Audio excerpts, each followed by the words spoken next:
Welcome to another episode of Franky D Crafter. It's another Crafty Thursday here, and today we'll be crafting a Treant. I call these Stump Squids.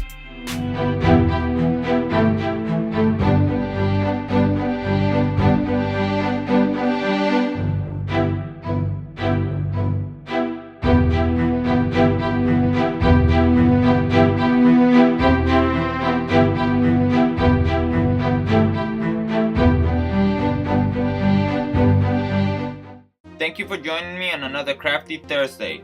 Before I go on, I want to give a quick shout out to Crafts and Minis. Thanks to him, I was able to get my hands on a whole bunch of goblins on the cheap. And also, on some of the material I used for this build, like the counting chips.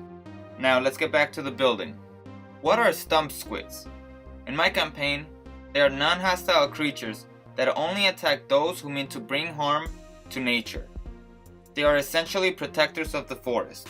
They use their roots to strike at enemies from below and are able to move underground. I was recently looking through some old drawings I had done as a kid and found this note card. I figured it had potential to become a miniature, so I got to crafting. I started off by crafting the skeleton of my mini. I used aluminum for the top end. Fold your aluminum a few times and then roll at an angle. Make sure to roll it nice and tight. Another thing you can use is the tip of an empty caulk or silicone container. Next, cut a circular shape out of foam board and cut the edges of one side. Finally, you want to roll up a small ball of aluminum and flatten it just a little bit to make a bottom and a top. Using hot glue, we are putting all three pieces together. Pointing on top, circle in the middle, and the ball on the bottom. Now we just need to cover the skeleton with some clay. I prefer to split this into two steps by adding the bottom half first, waiting for the clay to dry, and then doing the top half. You might want to add extra clay for the roots of the stump. After we have enough clay on it, we're gonna add beads for eyes. This is where you want to start detailing the face, and also add lines to represent the texture of bark. Once the clay for the bottom completely dries, start working on the top and start adding clay. When you have the shape you would like, start adding some holes. Some of these will be used to connect the branches later, but for now, let's just carve the wood design. This is the only part you might have to improvise a bit, the base. I use metallic covers from used up stair nose and cover them with clay, and then add texture with an aluminum ball. For this next part, you're gonna need some tools to be able to work with wire. Cut 2 strips of wire and start twisting them. Do not twist them all the way. After that, trim off the excess wire from which you were holding the wire. Repeat this step, but this time, do 3 wires instead. Each wire is 1 branch. Of course, I have to use baking soda and crazy glue on every project. We will gradually add it to the wire to give it more volume. Take your time on this step. When you have your branches ready, attach them to the stump and add crazy glue and baking soda to make sure it's a strong bond.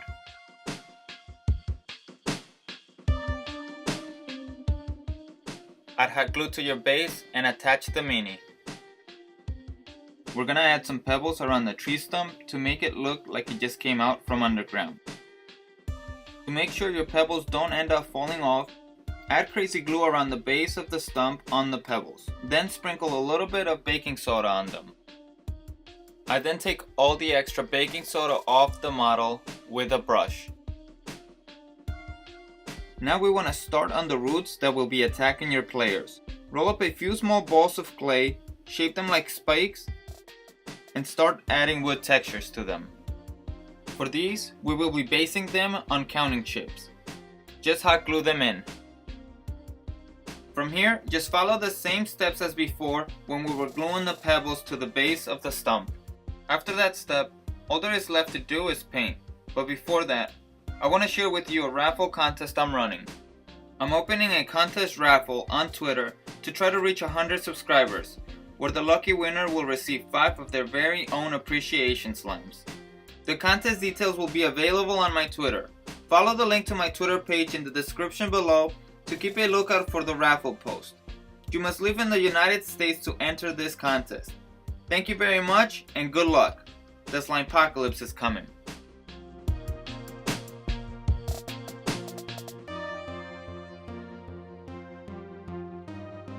Now let me tell you why you should build this creature. I like to use them as critical miss creatures for adventurers out in the forest. Let's say your ranger is trying to snipe an enemy. They roll a 1. I then say, you release the arrow, but your muscles know well enough they won't hit your target. The arrow zooms by past the head of your enemy, missing it by about 3 feet, hitting the tree behind him. Suddenly, roots start to emerge from the ground.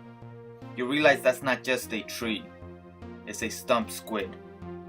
And it is fully aware of who shot that arrow. So now your group has to deal with the mission while having a Stump Squid pursuing one of the players. Another way you can use them is, if the party needs lumber, remember that these monsters have no set stats. You can simply nerf the stats of a Treant from the monster manual. Now a simple task of getting wood becomes an obstacle in itself. I wouldn't suggest you have this happen every time your players need lumber. Maybe have them roll for it. Keep them on their toes. Let's move on to the mechanics you might be able to give this creature. Let's start with some of the simple details. Damage vulnerability, fire, damage resistance, bludgeoning, and piercing. It will have false appearance, which means while the squid stump remains motionless, it is indistinguishable from a normal tree, bush, stump, or whatever plant you want. You're the DM. The roots will be able to move individually, but they can't move 20 feet away from the actual Stump Squid. The roots will act like tentacles, which means they can grapple players, and they will need to succeed a roll to escape. The roots will not be able to attack if they are grappling a player. Check out the stats for the giant octopus for more information on this. The actual Stump Squid can use slam. You can also check out the Monster Manual 5th edition, page 317, under the Awakened Tree for more information on this.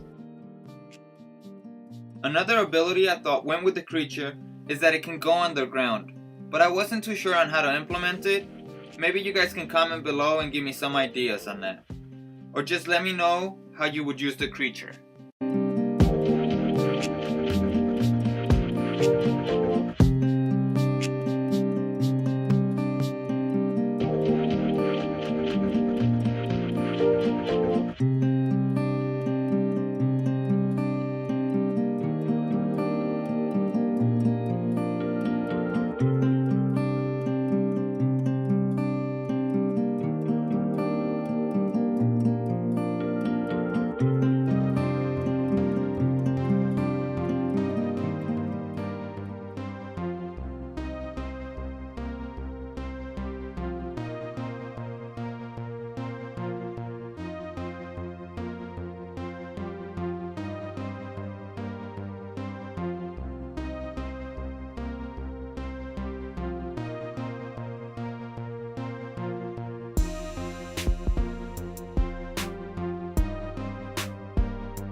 Thank you everyone for watching this episode of Franky D Crafter. If you enjoyed the video, hit that like button. And if you want to stay updated on upcoming crazy projects, subscribe. Don't forget to check me out on Twitter for that contest. And if you want to support the channel, head over to my Patreon page and check out some of the options there. With your support, I'll be able to produce more awesome videos like this one. All of the links are in the description below. I hope you're enjoying the content as much as I'm enjoying making it. catch you on the next one.